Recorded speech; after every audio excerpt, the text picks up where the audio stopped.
Sí, yo comencé por la ideología casi accidentalmente, porque me interesaba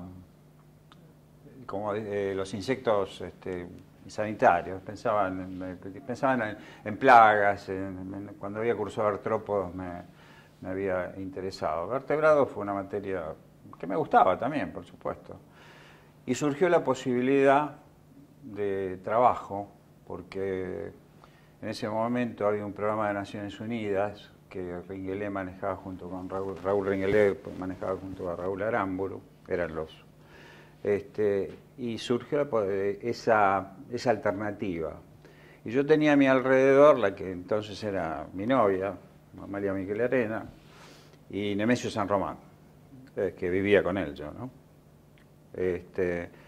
Y bueno, le dijeron a Ringelé si necesitaba gente, qué sé yo, y bueno, era todo un grupo que se había desgajado del convenio de estudio de riqueza ictícola que había iniciado Raúl Ringelé desde el Ministerio de Asuntos Agrarios. Había los que eran ictiólogos, ahí estaba Roberto Meni, estamos hablando de personajes muy fuertes, bueno, la que comentaba Amalia Miquel Arena, Nemesio San Román y varios. Y ahí comencé, digamos, con un grupo de peces marinos, porque era el estudio de la especie de la plataforma continental. Y realmente, bueno, qué sé yo, es como todo, es aprender. Tengo una anécdota, que mi primer día de trabajo era un 1 de julio. Imagínate, yo no era un tipo muy, bien grande, pero tampoco muy joven, y resulta de que todavía me río, Ringelé me había dicho que tenía que ir a ver a Raúl Aramburu.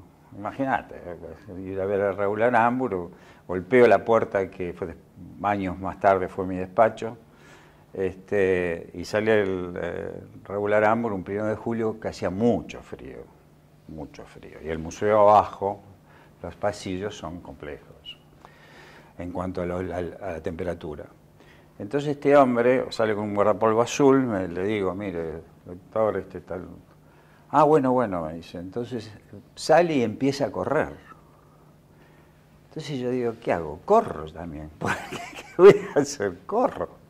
Y fui corriendo hasta el otro pasillo y ahí estaba el grupo que estaba trabajando. Y desde ese momento le quedó, después porque le quedó como un sobrenombre como el ágil, ¿no? Y él había sido profesor de educación física. Ese es el tema. Así que bueno, fue ese mi comienzo y sí, entré en la ictiología, después Raúl Ringelé me dio un puesto, no un contrato, en el Ministerio de Asuntos Agrarios, en la Dirección de Recursos Naturales, a trabajar dentro del tema del pejerrey y toda esa historia, y yo nunca se lo agradecí, porque en realidad después en el tiempo me di cuenta que me había dado un trabajo.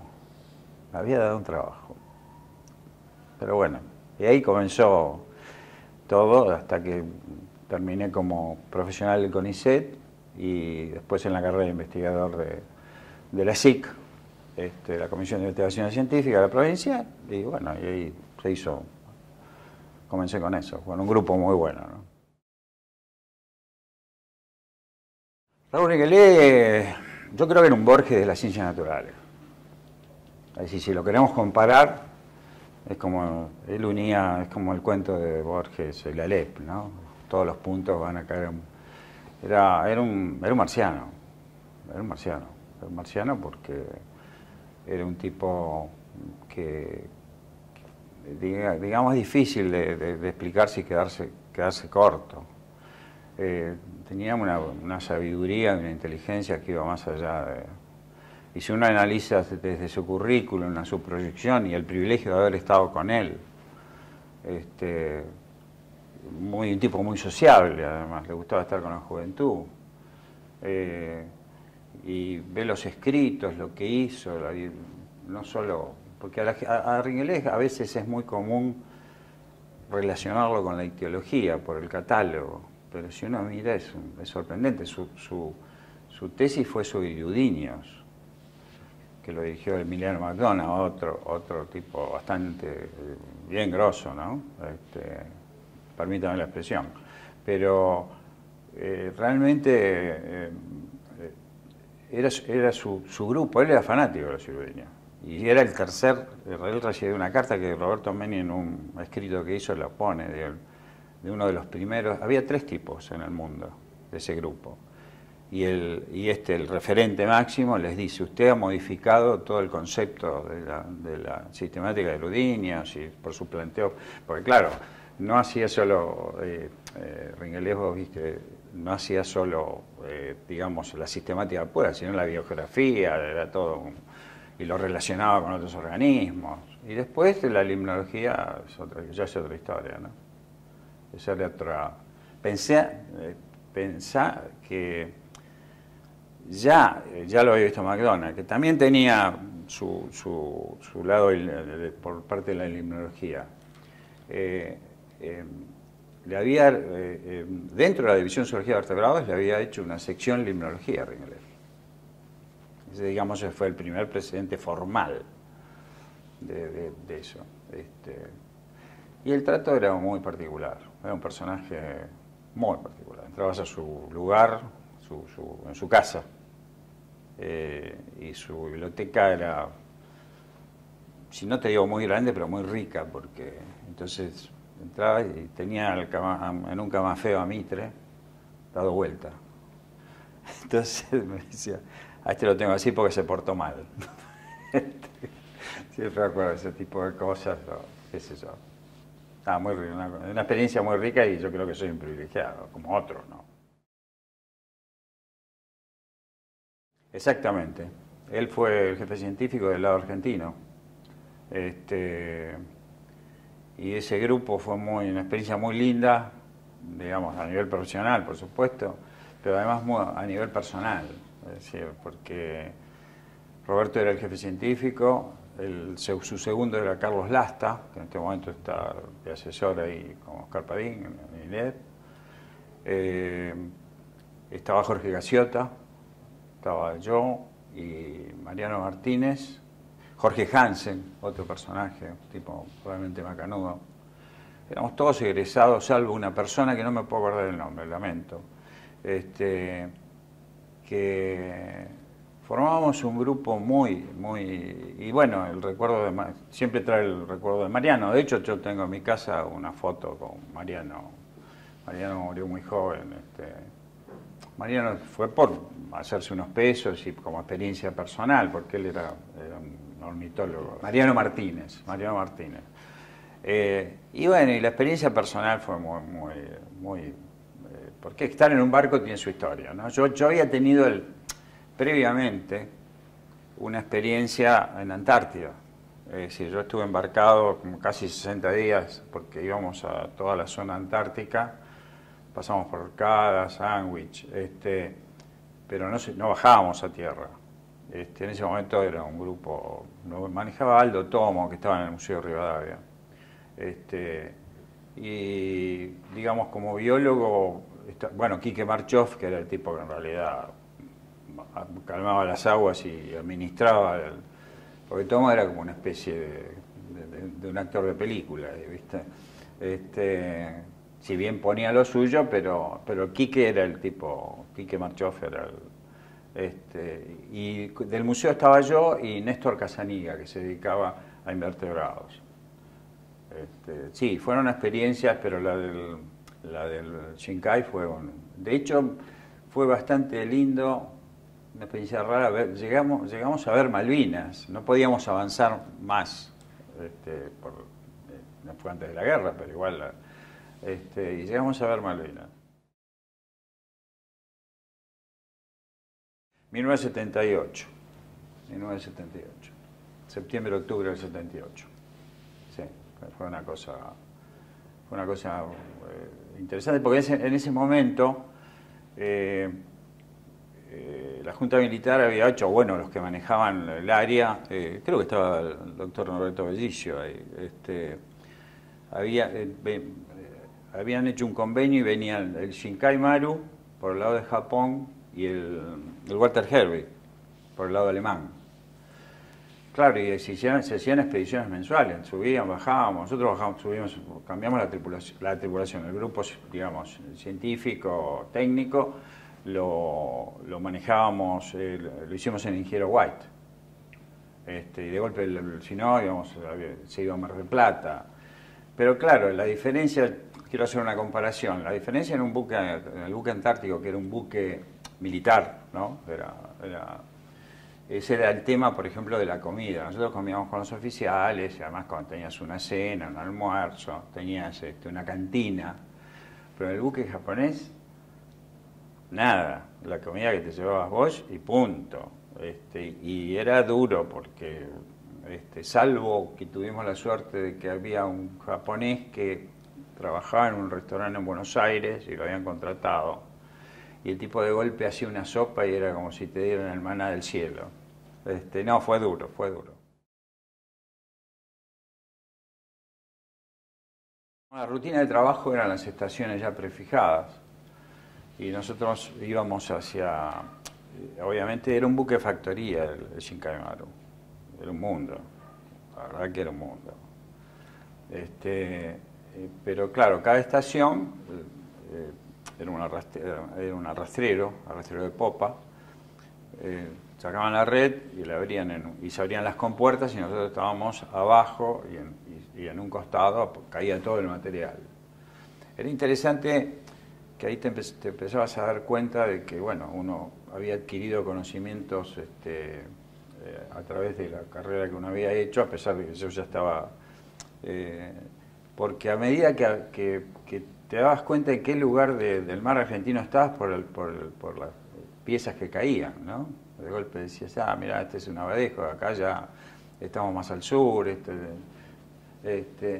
Y los japoneses colectaban algunas cosas, la mayoría iba para harina, obviamente, y para su preparado, pero nos dejaban a nosotros lo que nos interesaba.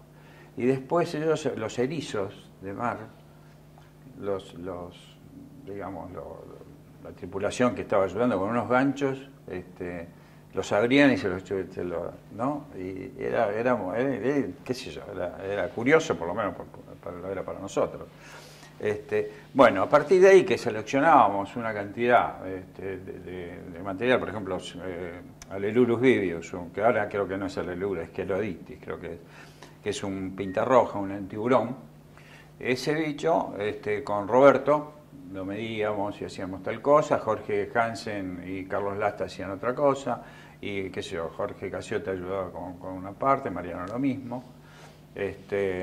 Y bueno, de ahí, así era todas las estaciones y todos los 20 y pico de días que estuvimos embarcados, ¿no? Y salieron, bueno, después salieron resultados, ¿no? De hecho, con Roberto, ya había hecho previamente, Roberto se había embarcado unos años antes en el Orient Maru con Attila Gostonji y había hecho una biogeografía, un patrón usando ya técnicas numéricas de la distribución de los peces en el mar argentino. Y nosotros volvimos a hacer lo mismo, publicamos en este caso era en Physics, que lo publicamos. Y después salió de la alimentación, sobre todo de Queloditis vivius, y eso terminó en ya un tomo que hizo el INIDEP, con todas las expediciones que hicieron, porque imagínate que eso era continuo.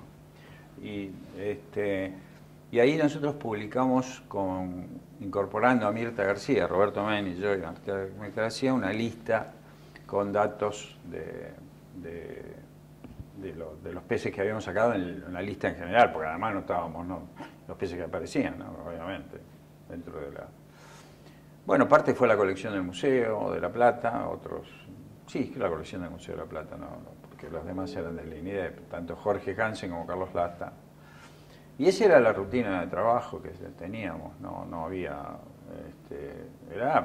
se arrancaba a las 6 de la mañana, y eran 3 estaciones por día.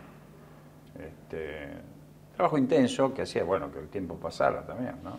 Porque no había distracciones de ningún tipo. Es decir, en el caso de que yo te comentaba de la Antártida, de golpe había una biblioteca en el barco y de golpe te pasaban una película, o hiciera un cumpleaños de alguien, lo festejaban. Yo festejé en la Antártida mis 31 años, jamás tuve una torta tan grande. Pero bueno, son esas cosas. Esa fue realmente... Y esas cosas después van quedando asentadas en el tiempo y son trabajos base para seguir avanzando en la línea, ¿no? Sí, yo, bueno, las pongo en expediciones porque obviamente son una expedición. La primera, digamos, fue la de cruzar de recorrer el Bermejo, llegar al Paraná, sí, bien digo, al Paraná y luego terminar en Buenos Aires, con botes neumáticos, ¿no? Nosotros fuimos, lo primero que hicimos, nos llevaron con un avión que salió de Aeroparque militar, nos dejaron en Salta, ahí paramos un grupo grande en el Lordi y un grupo más chico fue hasta el nacimiento del Bermejo, digamos. Ahí se enfrentaron con la misma dificultad. Vamos a explicar un poco el grupo. Eso lo organizaba un periodista deportivo, Julio Raza, creo que ya está fallecido. Y además era un grupo de una mezcla de biólogos, contadores, abogados, y querían promocionar la marca de un bote neumático, ese era el punto, ¿no? Entonces, los biólogos eran, me lo quiero acordar, el que hacía Esteban Astor, que falleció, después me enteré y Gabriel Piloni, que era el taxidermista, digamos. Y después había un señor con parálisis infantil, que era de Aves Argentina, que sacaba fotografías, le admiro el esfuerzo que hacía. Bueno, eso comienza, teníamos apoyo de Gendarmería, iba un gendarme con nosotros, que había sido héroe de Malvinas. Bueno, comenzó, pero no habían planificado desde un punto de vista, ¿cómo te puedo decir? Lo sinuoso del Bermejo. Si en sus cálculos en cuanto a las distancias, porque claro, vos hacías una cantidad de kilómetros y tenías que encontrarte con un camión de gendarmería que te iba a dar de comer o un lugar donde parar.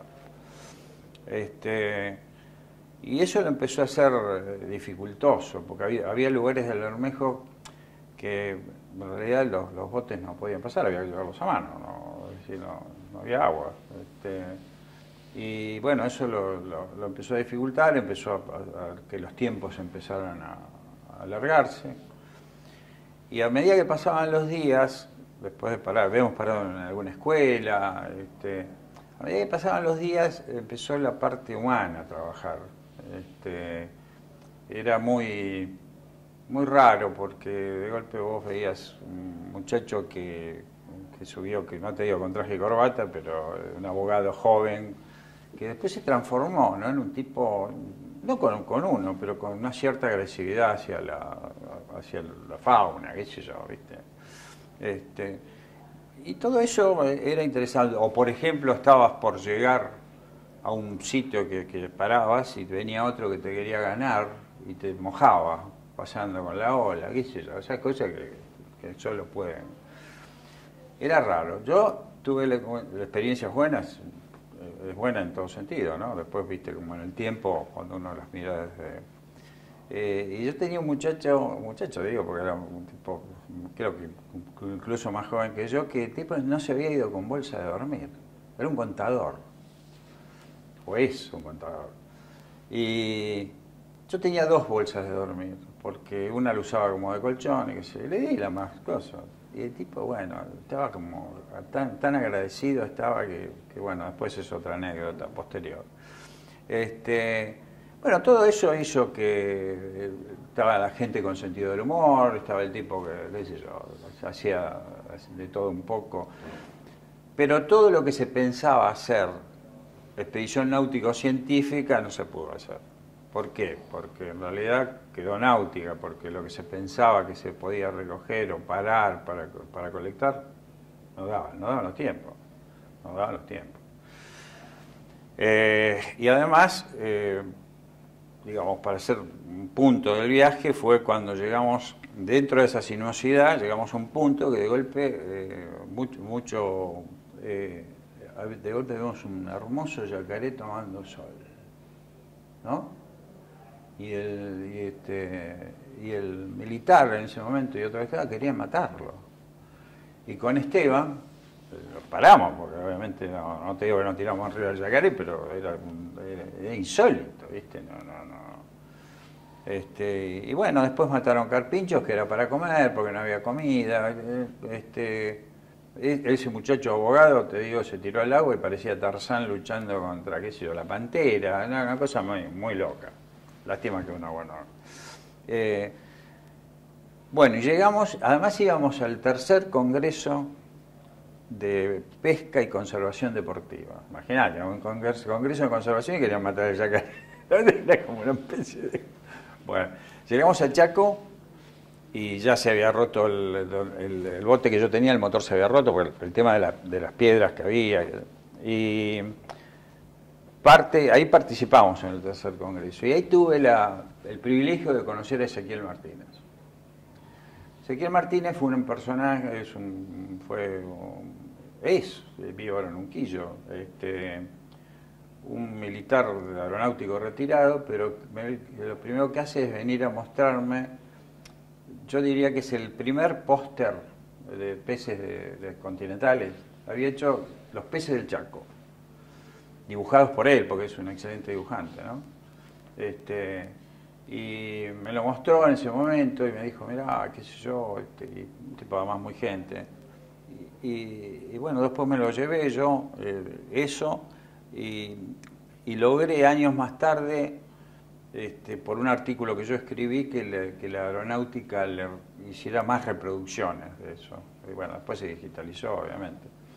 Pero esa fue una experiencia con Ezequiel Martínez muy interesante, porque además Ezequiel Martínez, ya retirado, se fue como voluntario, era piloto de helicópteros a Malvinas.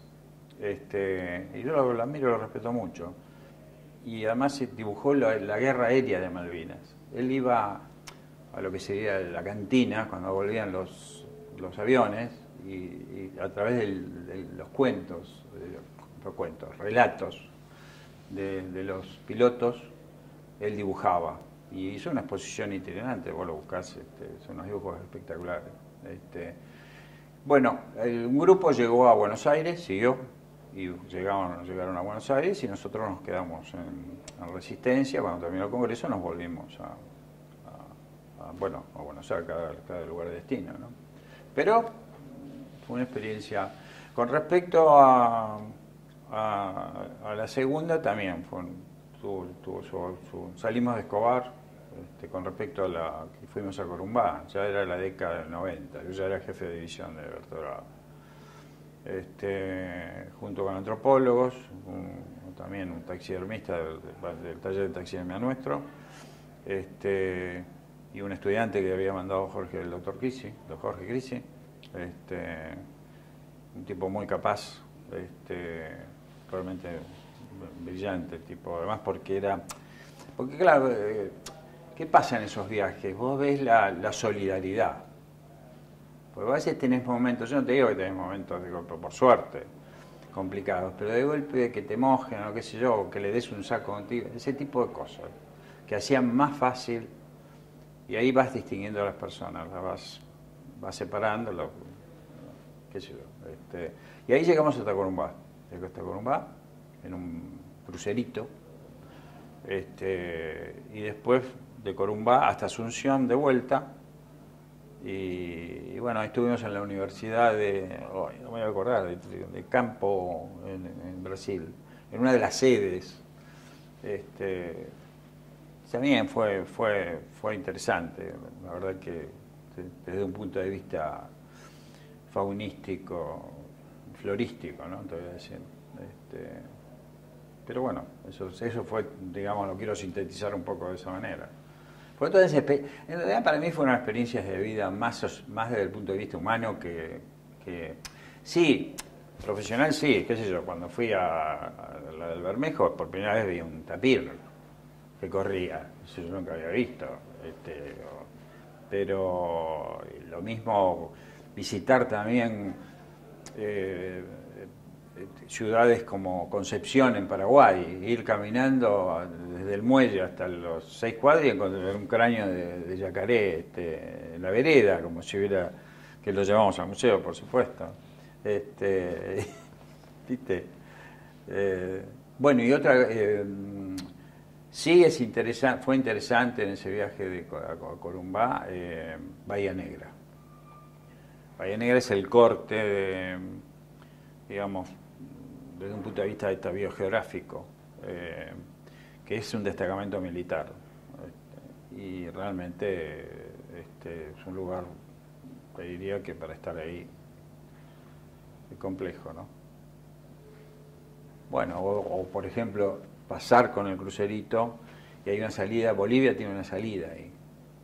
Y de golpe ves 3 personas que te levantan la bandera boliviana y te hacen la veña.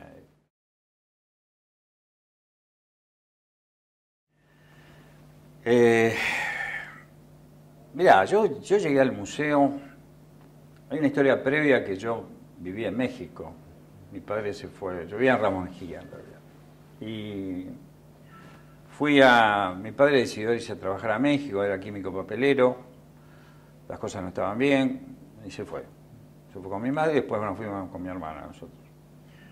¿Qué pasaba? Cuando estuvimos allá, para el que era extranjero no podía, la UNAM te cobraba si vos eras extranjero. ¿No? Mi viejo no podía pagarlo, obviamente. Tenía que hacer el servicio militar, yo además me venía. Y llego al museo porque me escribo con unos compañeros de secundario que estaban estudiando geología. Y Nemesio San Román lo conocí ahí, que fue muy importante en mi vida en todo sentido, en mi vida y en mi familia, ¿no? Y bueno, me fui a anotar, me acuerdo, con un amigo de la adolescencia, de Ramos, fuimos al museo, entramos, nos atamos, pero era como, qué sé yo, el museo era, no te diría como ahora, pero era, qué sé yo, era algo, yo no lo conocía el museo, está claro que no lo conocía. Graciosamente hace poco me enteré que mi hermana 3 años antes había estado en el museo, en una foto que vi. Y sí, era una cosa, pero yo no le daba la dimensión, tengo que ser sincero, no le daba la dimensión de lo que significaba. No era que me disgustaba ir a un museo, para nada, no, al contrario. Pero yo creo que... y después me tuve que meter en lo que llamamos catacumbas para anotarme en geología general, en un práctico. Entonces, ¿qué práctico quiere? Yo, claro, venía del secundario, qué sé yo. Bueno, eso fue la primera impresión, no conocía a nadie, por supuesto, y después con mi amigo nos fuimos al centro, tomamos algo y volvimos a Ramos Mejía, porque estaba parando en la casa de él yo. Hasta que me mudé a La Plata. Me mudé con, ya te digo, los hermanos Betlen, Nemesio San Román y yo. Vivíamos cerca de Tribunales, a media cuadra de Tribunales de La Plata. Y ahí empezó... Sí, a empezar la mecánica de empezar a conocer parte del museo, las materias, conocer, entrar en esa parte estudiantina, bueno, y además, qué sé yo, te pones de novio, es decir, todo lo que trae con una persona que además es del palo, ¿no? Como se diría. Pero fui... Yo fui un estudiante malo en el sentido que quizás por problemas de tipo afectivo, personal, pensé que en esa época mis viejos estaban en México, no había celular, había que esperar el cartero. Bueno, eso no fue fácil, no fue fácil. Entonces, pero el museo sí, lo fui tomando de a poco, y además me fui integrando de diferentes maneras. Ya sea a través de la materia, y llegué a ser un año no docente, ¿no? Llegué antes de recibirme. Tuve un año cubriendo un cargo antes de que me recibiera en la edición, en la colección de ictiología, por supuesto.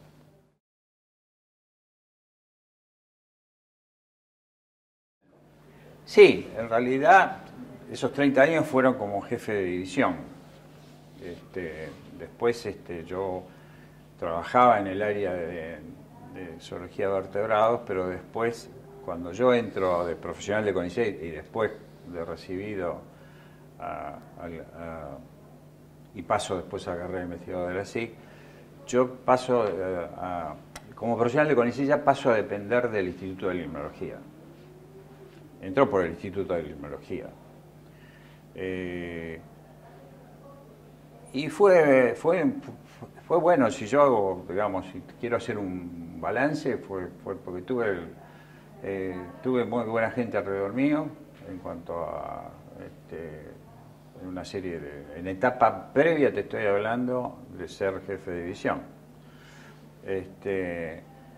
Y no puedo dejarla de lado esa, porque ¿qué ocurre? Yo trabajaba con gente que dos pesos pesados en cuanto a la disciplina mía, y bueno, y tener a Roberto Meni, a Amalia Michelarena, que eran que fuera mi esposa en ese momento, era gente muy fuerte en lo suyo, ¿no? Y fue una cosa positiva, y después me empecé a involucrar, digamos, en la mecánica del museo en sí, y además empezás a tener lo que se llama sentido de pertenencia. Y cuando surge lo del instituto, el quiebre se da, yo me presento a jefe de división, en el concurso, en el año 91, y bueno, había que empezar a organizar una división que tenía sus falencias propias del manejo. Y después llegué a dirigir el Instituto de Limnología.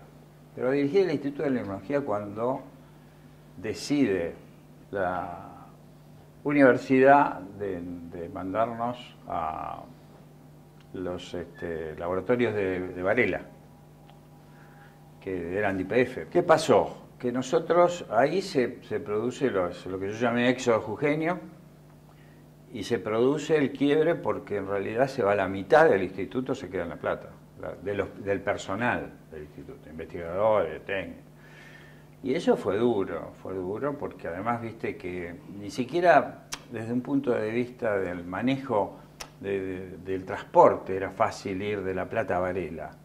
Porque no era como ir de La Plata, qué sé yo, a Quilmes, ponerlo por decir algo. Te tomabas un tren y punto.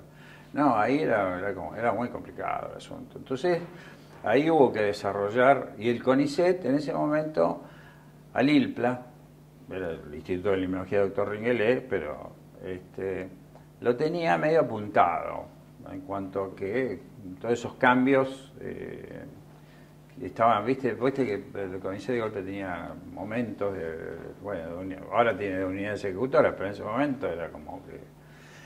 Así que hubo que viajar mucho a Buenos Aires, a hablar con autoridades, me nombraron obviamente director, esos primeros 2 años que estuve, y fue duro, pero a la vez yo estaba como jefe de división.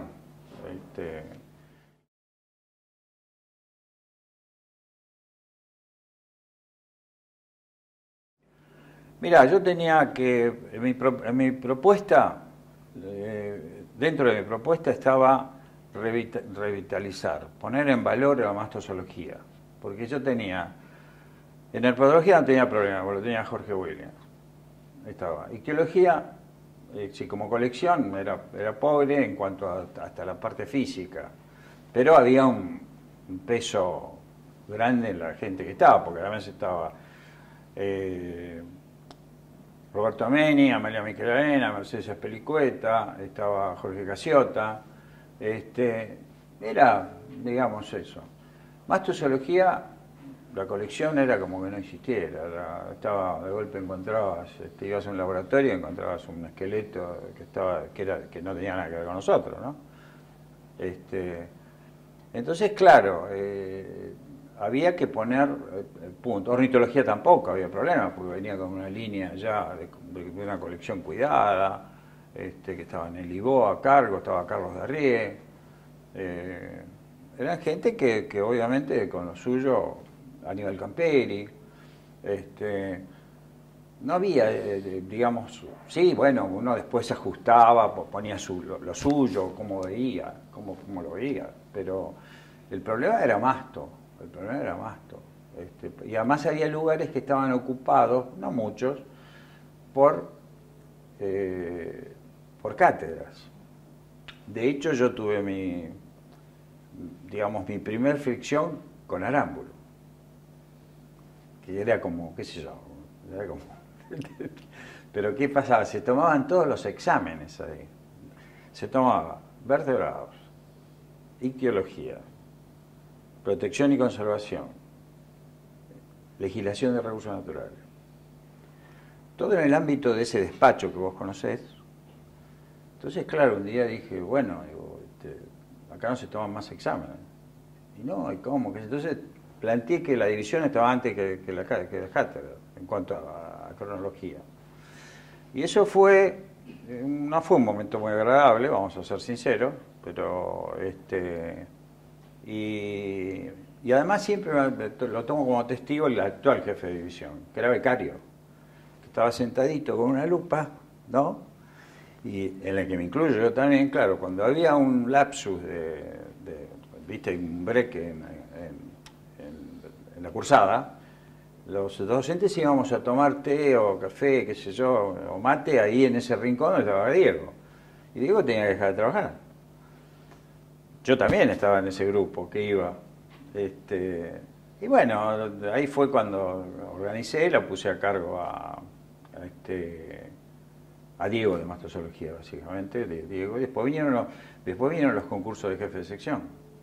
Que ahí, bueno, se concursó, porque la que estaba en ictiología manejando en ese momento era Adriana Almirón. Después hubo concurso y bueno, se presentó Miquel Arena y se dieron como se dio. Y después, ¿sabes?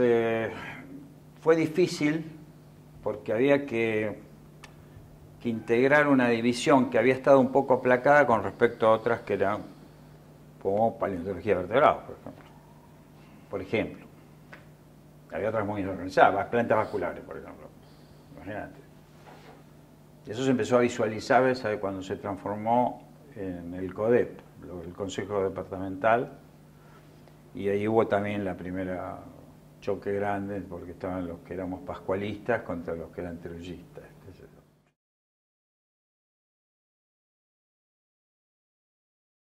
El desarrollo de la ictiología a nivel nacional fue muy bueno. Fue muy bueno. De hecho, cuando se nos ocurrió, porque viste que los ictiólogos no tienen sociedad, es una cosa muy particular. Son migradores en general, por eso. No, cuando se nos ocurrió formar el grupo La Il en el Museo de Rivadavia, que fue en el principio de 2000, por ahí, que éramos 12, Gustavo Somoza, Darío Colauti, qué sé yo, Oscar Padín. Era como, la tía Bostongi, era como formar un foro, ver una manera de unificar. En ese momento éramos, no sé si llegamos a 14, 15, y ahora son más de 500 personas las que están. Porque hay mucha gente trabajando muy bien en muchos lados, y había que rescatar también eso, ¿no? Que un poco lo empezás a ver cuando también primero, sin dejar de lado lo que había previo, porque bueno, uno dice Ringelea, el catálogo, porque ellos tuvieron la habilidad de unir en una obra todo lo que había en ese momento, es decir, pues todo estaba desperdigado, pero había gente que había trabajado y había marcado muchas había iniciado, pero también en las personalidades y el contexto de la época. Lo que pasa es que a partir de una determinada época sí se empezaron a visualizar, hubo más tesis, hubo más gente que entró en la investigación, y hubo centros como Córdoba, Tucumán siempre fue muy fuerte.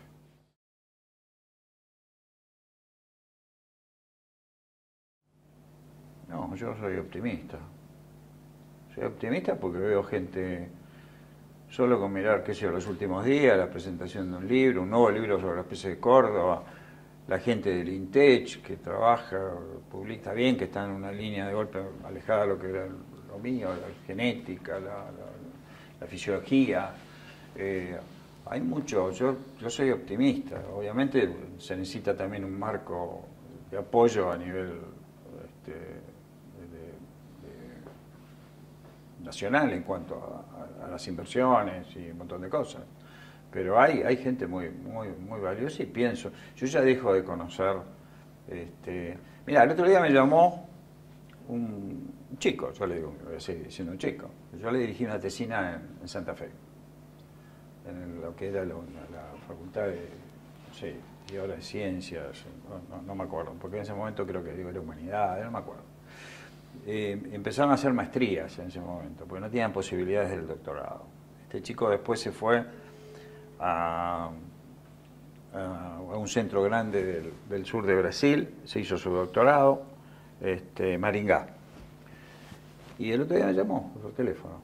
Él tiene conmigo una relación, y me dice, Hugo, me ascendieron a independiente en el CONICET. Y realmente, o veo que es la satisfacción más grande mía, una de las satisfacciones más grandes mías, es ver gente que tuvo relación, quizás alguno fue dirigido por mí, por supuesto, no muchos, pero que yo tuve relación, que yo los llamo mis pollos, ¿no? Como Darío Colauti, que es director del Instituto de Neurología Ringelé, que yo lo vi cursando en la materia mía que teníamos, y vos los ves a tipos que son, en este momento están ocupando lugares de privilegio, ¿no? Eso para mí es un placer enorme. No, yo soy optimista. Yo creo que tienen que combinar, de acuerdo a la especialidad, al tutor que tengan, al maestro, que tengan una buena relación y que además divulguen su trabajo, ¿no? Que participen socialmente, porque eso en la ictiología, como otras, es una disciplina social. A mí me dio mucha riqueza el hecho, y me interesó siempre participar en reuniones provinciales, ese tipo de cosas. Yo creo que tienen que elegir un tema que vaya más allá de estar encerrados, o que elijan ese tema, pero que después tengan horas hombre dirigidas a otro lado, con la ictiología, ¿no?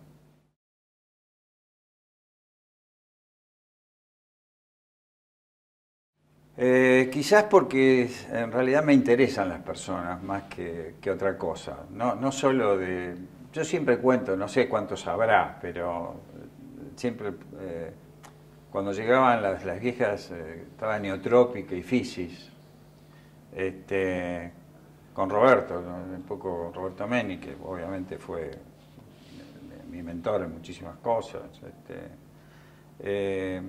Mirábamos no solo los trabajos que podían ser de ictiología, sino los trabajos generales, ¿no?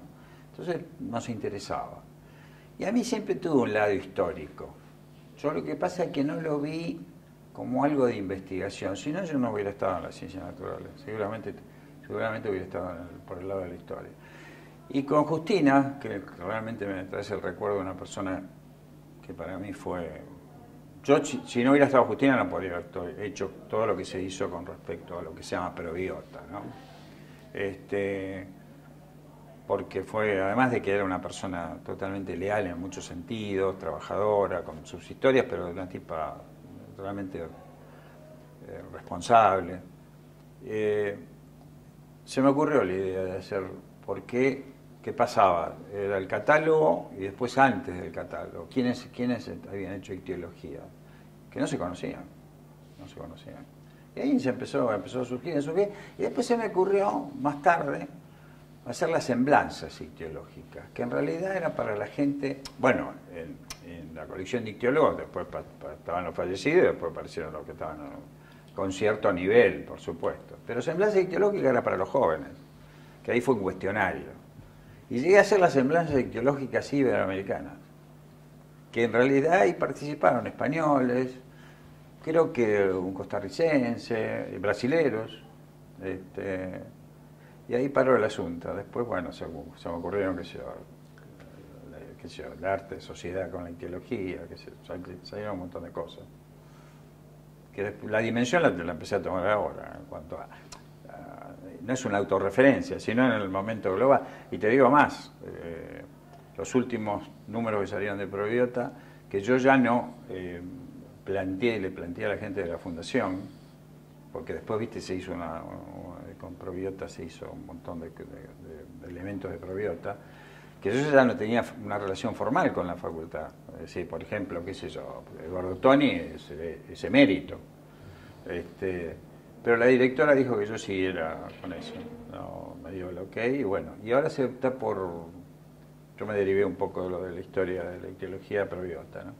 Pero se está por iniciar una serie que la maneja Ricardo Bastida sobre fotógrafos de la naturaleza.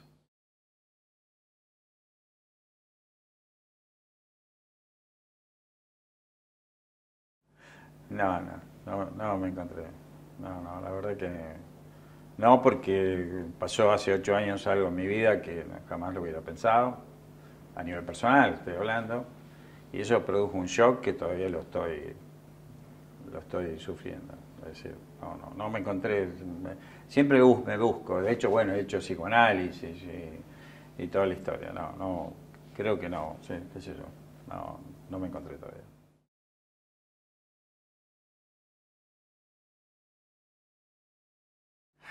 Pastor lo conocí en el principio del 80.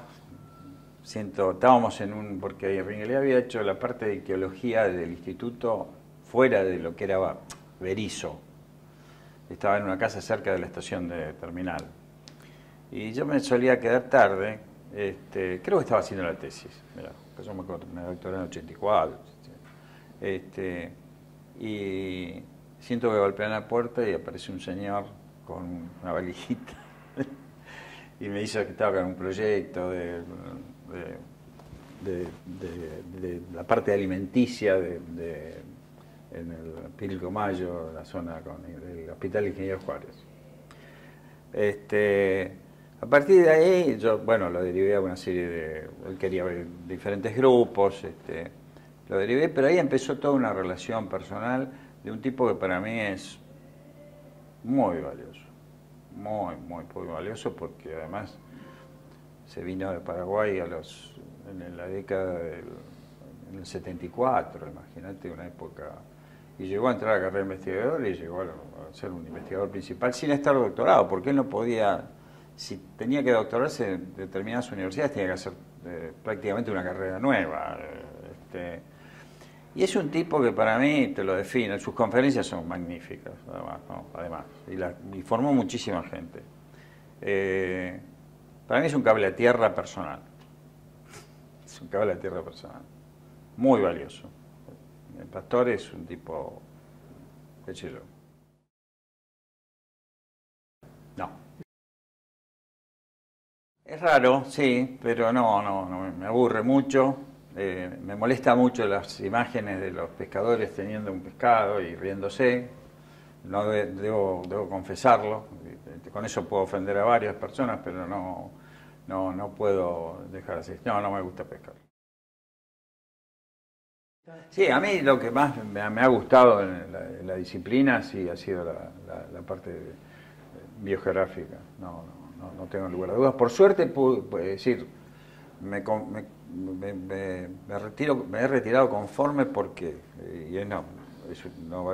hay que hacer una autorreferencia, no cabe duda. Hicimos un esquema biogeográfico para peces continentales, junto con Roberto, con Amalia y con un entomólogo en este momento, que manejaba las técnicas en ese momento, y pudimos armar con lógica. Los árboles dieron bien, como se dice. Después también me resultó satisfactorio, con Amalia hicimos un relato en un capítulo de los libros que ha sacado Juan José Morrone, de biogeografía, un poco haciendo una recopilación histórica y después llevándola a la actualidad en ese momento. Y después un trabajo que fue publicado en Entre Ríos, sobre el litoral, de ictiológico, ¿no? Esas fueron las cosas que más, en cuanto a ictiología, bueno, siempre es la emoción del primer trabajo, gracias a la generosidad de Roberto Meni también. Y las salidas en el campo eran realmente las idas a... Hemos hecho muchos kilómetros, sobre todo con Roberto Meni y con Jorge Gaciota, hicimos muchísimo. Y bueno, después Amalia, Lucila Protogino. Eran las conversaciones en los vehículos, que ya hablábamos de cine, y después de ver a la gente de localidades que uno no hubiera ido si no hubiera sido por el trabajo, que no eran turísticas. Buenos recuerdos, buenos recuerdos. Por suerte nunca tuvimos un accidente o algo que nos hiciera, eso también ayudó, pero la experiencia linda también fue la que hicimos con Gaciota y Arámbulo, yendo al lugar donde trabajaba Pastor Arenas, ¿no? Digamos, en la comunidad toda Pilagá, casi cerca del Pilcomayo. Esa fue una experiencia interesante, de encontrarte de estar ahí y de golpe hacerte una punta de kilómetros y encontrarte con un cacique que en realidad era radical o porque no era radical lo habían aislado, encelado, esas cosas no te entraban. Y para terminar, lo más grande fue ir por un lugar, encontrarte con un espacio que era como una especie de oasis en Formosa, y era un criadero de yacaré, que en realidad era de este hombre Levinas, y dos mujeres, una era de la facultad, unas rubias, la otra no, después la conocí, trabajó con Padín, que no tenían nada que ver en la historia, eran como Baywatch, una cosa así. Entonces era como, estábamos con Jorge y Arámbulo y no lo podíamos creer. No, sí, todo fue muy rico. Ir a Somuncurá también fue realmente, fue interesante.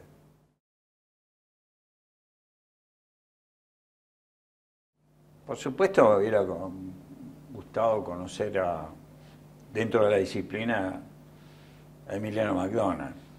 Creo que no me hubiera estado de acuerdo con él, pero lo primero que hice cuando me hice cargo de jefe de división, rescaté una imagen de él, porque era palabra prohibida McDonald, ¿no? Por obviamente problemas políticos y todo, cuando cae Perón,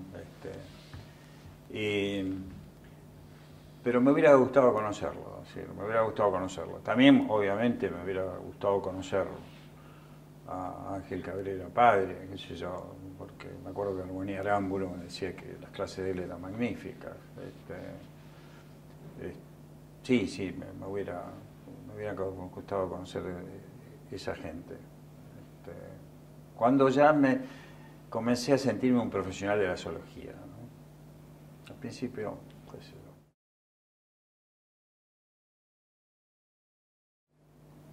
qué pregunta.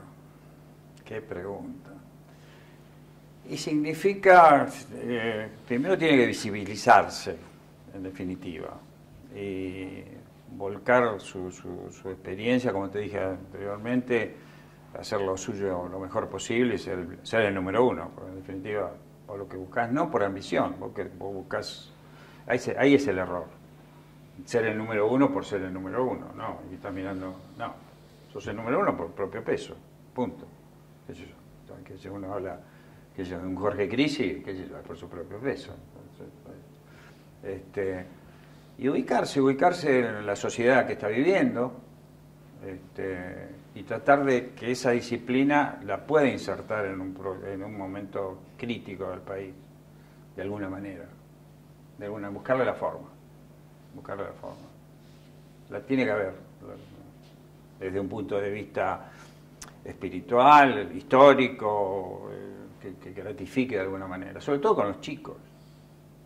Hay que darle a los chicos, los chicos tienen que saber quién es. Se producen, uno es medio, qué sé yo, se producen cosas hace no mucho, 3 años atrás, una colega y además importante, paleontóloga, Suma Brandoni, se acerca y me dice, antes de la pandemia fue, con el tema histórico, qué sé yo. Entonces me dice, vos sabés que yo estoy con alumnos y les hablo de Pascual y es como que no lo conocen. Por eso, volviendo a Ringuelet es una cosa muy particular. Es decir, porque se sigue hablando, es decir, eso no significa que lo conozcan o que tengan interés en conocer.